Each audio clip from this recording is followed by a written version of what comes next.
Nandito ako ngayon sa aming manukan. Ito, akong gapanilhig sa. Nagwawali siya, guys. Nilalagay niya yung mga ng dumi ng manok sa aking sili ati. Papakita ko sa inyo yung aming mga alagang manok dito. Ito, siya mo din mapintas na sa gapanusik. Wala nang laman. Ito yung aming pinakamalaking manok na parang malapit na maabot yung drum ba. Ito guys yung mga inahin niya. Nangingitlog na yan. Ito yung kanyang asawa. Ito yung kanyang lalaki or pinapalahian namin. Ayan guys. Oh. Tapos ito yung aming mga sisiw, apat na buwan. Ayan guys. Dito kami sa aming mini farm ng mga manok, ng mga shamu. Yung mga malalaking manok. Di kayo makapaniwala na 4 months pa lang yan.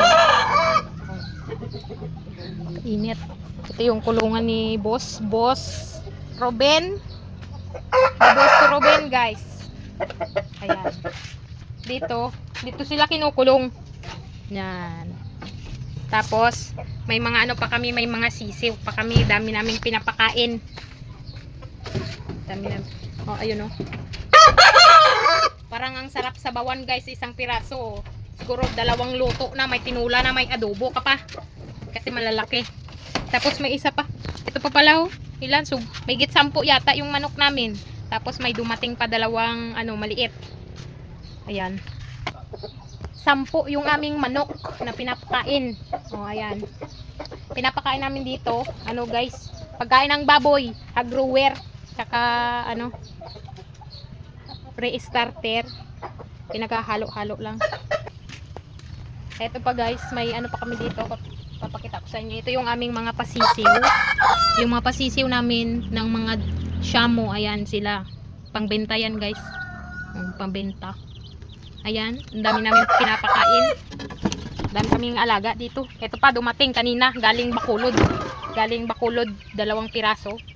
Ayan. Grabe, lakas nila kumain. Tingnan nyo, wala silang mga pakpak, wala silang mga balahibo. Ayan guys. Ang dami naming alaga. Parang may ginagatas kami. Pero wala na kaming ulam. Ayan guys, ayun, 'di ba? Ang dami naming alaga. Tapos may mga bibi pa kami. Ginagawan pa namin ng kulungan yung aming mga bibi guys. Ayan, di ba? Ayan yung aming libangan pag wala kaming pasok. Ayan guys, thank you for watching. See you for the next video.